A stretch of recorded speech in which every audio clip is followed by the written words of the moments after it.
Police ಬಿಗಿ ಬಂದೋಬಸ್ತ್ನಲ್ಲಿ ತೆರಳಿದ 14 ಜನ ಹಿಂದೂ ಮುಖಂಡರುಗಳು ಶಿವಲಿಂಗಕ್ಕೆ ವಿಶೇಷ ಪೂಜೆ ಸಲ್ಲಿಸಿ ಹೊರಬಂದಿದ್ದಾರೆ. ವಿವಾದಿತ ಶ್ರೀ ರಾಘವ ಚೈತನ್ಯ ಶಿವಲಿಂಗಕ್ಕೆ ಪೂಜೆ ಹಿನ್ನೆಲೆಯಲ್ಲಿ ಕಾಕಿ ತೀವ್ರ ಕಟ್ಟೆಚ್ಚರ ವಹಿಸಿದ್ರು. ಮಾತ್ರವಲ್ಲದೆ ಪೂಜೆ ಸಂದರ್ಭದಲ್ಲಿ ಹಿಂದೂ ಮುಖಂಡರಿಗೆ ಬಿಗಿ ಭದ್ರತೆ ಕೂಡ ಒದಗಿಸಿದ್ದಾರೆ. ಪೂಜೆ ಮಾಡಲು ಬಿಜೆಪಿ ಮುಖಂಡ ಹರ್ಷಾನಂದ್ ಗುತ್ತೇದಾರ್, ಸಿದ್ದರಾಮಯ್ಯ ಹಿರೇಮಠ ಸೇರಿದಂತೆ 14 ಜನರಿಗೆ ಪೂಜೆಗೆ ಹೈಕೋರ್ಟ್ ಅವಕಾಶ ನೀಡಿತು. ಇಂದು ಮಧ್ಯಾಹ್ನ 2 ಗಂಟೆಯಿಂದ ರಾತ್ರಿ 8 ಗಂಟೆವರೆಗೆ ಪೂಜೆ ಸಲ್ಲಿಸಲು ಸಮಯ ನಿಗದಿ ಮಾಡಲಾಗಿತ್ತು. ಅದರಂತೆ 14 ಜನ ಹಿಂದೂ ಮುಖಂಡರುಗಳು ತೆರಳಿ ಶಿವಲಿಂಗಕ್ಕೆ ಪೂಜೆ ಸಲ್ಲಿಸಿದ್ದಾರೆ.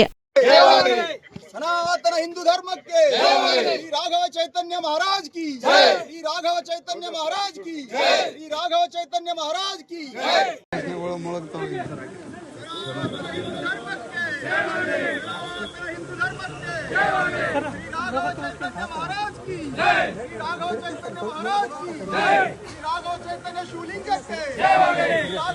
ಆದೇಶದ ಮೇರೆಗೆ ಇಂದು ಶಿವರಾತ್ರಿ ದಿನದಂದು ನಾವು ಶಿವರಾತ್ರಿ ದಿನದಂದು ರಾಘವ ಚೈತನ್ಯರ ಶಿವಲಿಂಗಕ್ಕೆ ಪೂಜೆ ಸಲ್ಲಿಸುವಂತೆ ಸುಮಾರು 14 ಜನರಿಗೆ 2 ರಿಂದ 8 ಗಂಟೆವರೆಗೆ ಆದೇಶ ಆಗಿತ್ತು. ಅದರಂತೆ ನಾವು 3 ಗಂಟೆ ಶಿವಲಿಂಗದ ಹತ್ರ ಹೋಗಿ ಸುಮಾರು 1 ಗಂಟೆ 30 ನಿಮಿಷಗಳ ಕಾಲ ರುದ್ರಾಭಿಷೇಕ ಸಹಸ್ರನಾಮವನ್ನು ಪಠಿಸಿ ಶಿವಲಿಂಗಕ್ಕೆ ಪೂಜೆಯನ್ನು ಸಲ್ಲಿಸಿದ್ದೇವೆ. ಪೂಜೆ ಸಲ್ಲಿಸುವಾಗ ನಾವು ದೇಶದ ನಮ್ಮನ್ನು ಕಾಯುವ ಸೈನಿಕರಿಗೆ ಮತ್ತು ರೈತರಿಗೆ ಒಳ್ಳೆಯದಾಗಲಿ, ದೇಶಕ್ಕೆ ಎಲ್ಲರಿಗೂ ಒಳ್ಳೆಯದಾಗಲಿ ಅಂತ ನಾವು ರಾಘವ ಚೈತನ್ಯರ ಮಾತ್ರ ಸಂಕಲ್ಪ ಮಾಡಿದ್ದೇವೆ. ಸಹಸ್ರನಾಮಾವಳಿ ಮತ್ತೆ ಬಿಲ್ವಾರ್ಚನೆ 1001 ಸಹಸ್ರನಾಮಾವಳಿ ಮಾಡಿದ್ದೇವೆ, ಬಿಲ್ವಾರ್ಚನೆ ಮಾಡಿದ್ದೇವೆ, ಮತ್ತೆ ಸಾವಿರಾರು ಪತ್ರಿಗಳನ್ನು ಹಾಕಿ ರುದ್ರಾಭಿಷೇಕ ಮಾಡಿದ್ದೇವೆ. ನೋಡಿ, ದೇವಸ್ಥಾನ ಕಟ್ಟಬೇಕಂತಲ್ಲ ಸರ್, ಈಗಾಗಲೇ ನಮ್ದೊಂದು ಸೂಟ್ ನಡೀತಾ ಇದೆ JMFC ಆಳಂದ್ ಕೋರ್ಟ್ನಲ್ಲಿ. ಆ ಸೂಟ್ ನ್ಯಾಯಾಲಯದಲ್ಲಿರೋದ್ರಿಂದ ಅದ್ರ ಬಗ್ಗೆ ನಾನು ಮಾತಾಡೋಕ್ಕಾಗಲ್ಲ, ಯಾಕಂದ್ರೆ ಮುಂದೆ ಏನಾಗುತ್ತೆ ನೋಡೋಣ. ಸೂಟ್ ಅಂತ ನಾವು ಫ್ರೆಶ್ ಸೂಟ್ ಅಂತ ಹಾಕಿದ್ದೇವೆ. ಒಂದು ಟ್ರಸ್ಟ್ ನೋಂದಣಿ ಮಾಡಿದ್ದೇವೆ. ಮೊನ್ನೆ ಟ್ರಸ್ಟ್ ನೋಂದಣಿ ಮಾಡಿ 5 ಜನ ಟ್ರಸ್ಟಿಗಳಿದ್ದು JMFC ನ್ಯಾಯಾಲಯದಲ್ಲಿ ನಮಗೆ ದಿನನಿತ್ಯವಾಗಿ ಪೂಜೆಗೆ ಅವಕಾಶ ಕೊಡಬೇಕು, ಆ ಪ್ರಿಮೈಸಸ್ ನಮ್ದಾಗಬೇಕು ಅಂತ ಹೇಳಿ ನಾವು ಒಂದು ಸೂಟ್ ಹಾಕಿದ್ದೇವೆ. ನೋಡೋಣ ಏನಾಗುತ್ತೆ ಅಂತ ಹೇಳಿ. ಚೈತನ್ಯ ಸಂಪ್ರದಾಯದ ಮಹಾಸಂತರು 15ನೇ ಶತಮಾನದಲ್ಲಿ ಅವರು ಈ ಒಂದು ಸಂಪ್ರದಾಯ ಪ್ರಾರಂಭ ಮಾಡಿ ಪ್ರಮುಖ 5 ಏನು ಚೈತನ್ಯ ಗುರುಗಳಿದ್ರು, ಅದರಲ್ಲಿ ಒಬ್ಬರಾದಂಥ ಶ್ರೀ ರಾಘವ ಚೈತನ್ಯನವರು ಈ ಇಡೀ ರಾಜ್ಯದಲ್ಲಿ ಓಡಾಡುತ್ತಾ ಧರ್ಮದ ಬಗ್ಗೆ ಪ್ರಚಾರ ಮಾಡುತ್ತಾ ಶಾಂತಿ ಮತ್ತು ಧರ್ಮದ ಬಗ್ಗೆ ಆಧ್ಯಾತ್ಮಿಕದ ಬಗ್ಗೆ ಎಲ್ಲರಿಗೂ ಹೇಳುತ್ತಾ ಕಡೆಗೆ ಅವರು ಮಧ್ಯ ವಯಸ್ಸಿನಲ್ಲಿ ಆಳಂದದಲ್ಲಿ ಬಂದು ಇಲ್ಲಿ ಪ್ರಶಾಂತವಾದಂಥ ಸ್ಥಳ ನೋಡಿ ಇಲ್ಲಿ ನೆಲೆಸಿ ಇಲ್ಲಿ ಜನರಿಗೆ ಒಂದು ಆಧ್ಯಾತ್ಮಿಕ ಮತ್ತು ಧರ್ಮದ ಬಗ್ಗೆ ಪ್ರಚಾರ ಮಾಡಿ ಅವರು ಇಲ್ಲಿ ಉಳ್ಕೊಂಡಿದ್ರು. ನಂತರ ಅವರು ಇಲ್ಲೇ ಜೀವಂತ ಸಮಾಧಿಯನ್ನು ಕೊಂಡ್ಕೊಂಡಿದ್ರು. ಈ ಒಂದು ಜೀವಂತ ಸಮಾಧಿ ಸುಮಾರು 15ನೇ ಶತಮಾನದಿಂದ ಹಿಂದೂಗಳು ಸತತವಾಗಿ ಪೂಜೆ ಮಾಡ್ತಾ ಬಂದಿದ್ದಾರೆ. ನಿರಂತರವಾಗಿ ಪೂಜೆ ನಡೀತಿತ್ತು. ಆದರೆ ಇದು ಕೆಲವೊಂದು ದುಷ್ಕರ್ಮಿಗಳು ಉದ್ದೇಶಪೂರ್ವಕವಾಗಿ ಈ ಶಿವಲಿಂಗಕ್ಕೆ 2021ರಲ್ಲಿ ಅಲ್ಲಿ ಮಲಮೂತ್ರ ವಿಸರ್ಜನೆ ಮಾಡಿ ಅದನ್ನು ಅಪವಿತ್ರಗೊಳಿಸಿ ನಮ್ಮ ಹಿಂದೂಗಳಿಗೆ ಮತ್ತು ದೇವರಿಗೆ ಅಪಮಾನ ಮಾಡುವಂಥ ಕೆಲಸ ಮಾಡಿದರು.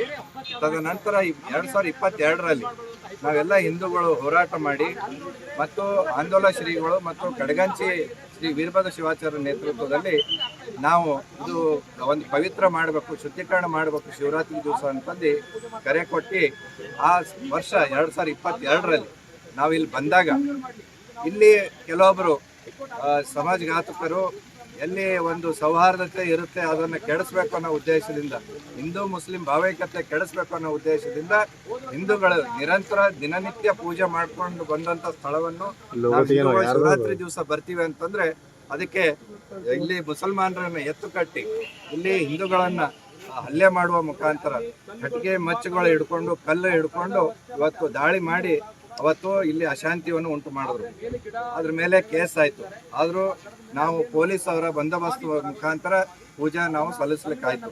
ನಂತರ ಏನು 2023ರಲ್ಲಿ ಇವರು ವಕ್ಫ್ ಕಮಿಟಿಯವರು ಕೋರ್ಟಿಗೆ ಹೋದರು. ಮತ್ತು ಕೋರ್ಟಲ್ಲಿ ಕೂಡ ನಮಗೆ ಪರ್ಮಿಷನ್ ಕೊಟ್ಟರು, ಇಲ್ಲಿ ಪೂಜೆ ಮಾಡಲಿಕ್ಕೆ ಅವಕಾಶ ಕೊಡಬೇಕು ಅಂತ.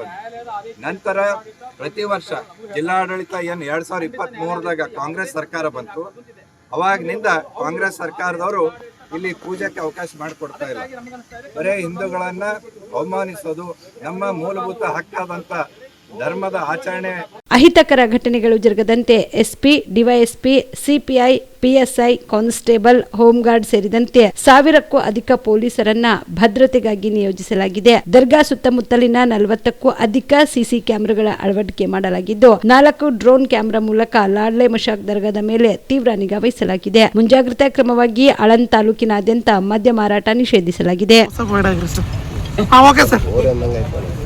ಇವತ್ತು ಕಲಬುರಗಿ ಜಿಲ್ಲೆ ಆಳಂದ ಪಟ್ಟಣದಲ್ಲಿರುವ ಲಾಡ್ಲೆ ಮಶಾಕ್ ದರ್ಗಾ ಆವರಣದಲ್ಲಿ ಮಹಾಶಿವರಾತ್ರಿ ಪೂಜೆ ನಿಮಿತ್ತ ನಾವು ಇವತ್ತು ಬಂದೋಬಸ್ತು ಮಾಡಿಕೊಂಡಿದ್ದೇವೆ. ಮಾನ್ಯ ಹೈಕೋರ್ಟ್ ಆದೇಶ ಮೇರೆಗೆ ಇವತ್ತು 14 ಮೆಂಬರ್ಸ್ಗೆ ಪೂಜೆ ಮಾಡಲಿಕ್ಕೆ ಅವಕಾಶ ಇದೆ. ಅದರ ಜೊತೆ ನಾವು ಸೆಕ್ಯೂರಿಟಿ ಡಿಪ್ಲಾಯ್ಮೆಂಟ್ ನೋಡಿದರೆ ನಾವು around 1000 staff and officers deploy ಮಾಡಿಕೊಂಡಿದ್ದೇವೆ. ಫೋರ್ಸಸ್ ನಮಗೆ ಬೀದರ್, ಯಾದಗಿರಿ ಮತ್ತು ಕಲಬುರಗಿ ಜಿಲ್ಲೆ 3 ಜಿಲ್ಲೆಯಿಂದ ನಮಗೆ ಫೋರ್ಸ್ ಡಿಪ್ಲಾಯ್ ಮಾಡಿಕೊಂಡಿದ್ದೇವೆ. ಅದರ ಜೊತೆನೂ ನಾವು ಅಡಿಷ್ನಲ್ ಆಗಿ ರಿಸರ್ವ್ ಪೊಲೀಸು ನಾವು ಡಿಪ್ಲಾಯ್ ಮಾಡಿಕೊಂಡಿದ್ದೇವೆ. KSR ಟೆಕ್ನಿಕಲ್ ಸರ್ವೇಲೆನ್ಸ್ಗೋಸ್ಕರ ಆಳಂದ ಟೌನಲ್ಲಿ ನಾವು ಅರೌಂಡ್ 40 ಕ್ಯಾಮ್ರಾಸ್ ಟೆಂಪರರಿ ಆಗಿ ಬಂದೋಬಸ್ತ್ಗೋಸ್ಕರ ಇನ್ಸ್ಟಾಲ್ ಮಾಡಿದ್ದೇವೆ. ಅದರ ಜೊತೆ ಏರಿಯಲ್ ಸರ್ವೇಲೆನ್ಸ್ಗೋಸ್ಕರ 3 ಡ್ರೋನ್ಸ್ ನಾವು ಬೇರೆ ಸ್ಪಾಟ್ನಲ್ಲಿ ಆಳಂದ ಟೌನಲ್ಲಿ ನಾವು ಡಿಪ್ಲಾಯ್ ಮಾಡಿದ್ದೇವೆ. ಸೊ ಏರಿಯಲ್ ಸರ್ವೇಲೆನ್ಸ್ ಕವರ್ ಆಗಬೇಕು. ಒಟ್ಟಾರೆ ಆಳಂದ ಟೌನಲ್ಲಿ ನಾವು ಎಂಟೈರ್ ಏರಿಯಾ ಕವರ್ ಮಾಡಿದಂಗೆ ನಾವು ಫೋರ್ಸ್ ಡಿಪ್ಲಾಯ್ ಮಾಡಿದ್ದೇವೆ. ಎಷ್ಟು ಗಂಟೆ ಅವ್ರಿಗೆ ಆ್ಯಸ್ ಪರ್ ದ ಕೋರ್ಟ್ ಒಂದು ಹೈಕೋರ್ಟ್ ಡೈರೆಕ್ಷನ್ ಆಫ್ಟರ್ 2 ಇಂದ ಅವರಿಗೆ ಅವಕಾಶ ಇದೆ. ಈ ಬೆಳಗ್ಗೆ ಇವ್ರಿಗೇನಾದರೂ ಹೋಗೋಕ್ಕೆ ಪೂಜೆಗೆ ಆ ಥರ ಕಮಿಟಿದಲ್ಲಿ ಇಲ್ಲ. ಈಗ ಇವತ್ತು 144 ಸೆಕ್ಷನ್ ಜಾರಿಯಲ್ಲಿದೆ ಮತ್ತು because of law and order the interest of law and order ಅಂತ ಮತ್ತು ಯಾರನ್ನೂ ಕೋರ್ಟ್ ಡೈರೆಕ್ಷನ್ ಪ್ರಕಾರ ಯಾರಿಗೆ ಅವಕಾಶ ಇದೆ ಅವ್ರಿಗೆ ಮಾತ್ರ ಅದು ಲಿಸ್ಟ್ ಇದೆ ಆಲ್ರೆಡಿ. ಲಿಸ್ಟಲ್ಲಿ ಒಂದು ರಿಟ್ ಪಿಟಿಷನಲ್ಲಿ ಒಬ್ಬರಿಗೆ ಅವಕಾಶ ಸಿಗ್ತದೆ, ಒಂದು ರಿಟ್ ಪಿಟಿಷನಲ್ಲಿ 13 ಜನಕ್ಕೆ ಅವಕಾಶ ಸಿಗ್ತದೆ. ಅವು ಈಗ ಅಂದರೆ ನೀವು 14 ಜನ ಬಿಟ್ಟು ಬೇರೆ ಯಾರು ದರ್ಗಾಕ್ಕೆ ಹೋಗೋರು ಯಾರಿಗೂ ಅವಕಾಶ ಇಲ್ಲ.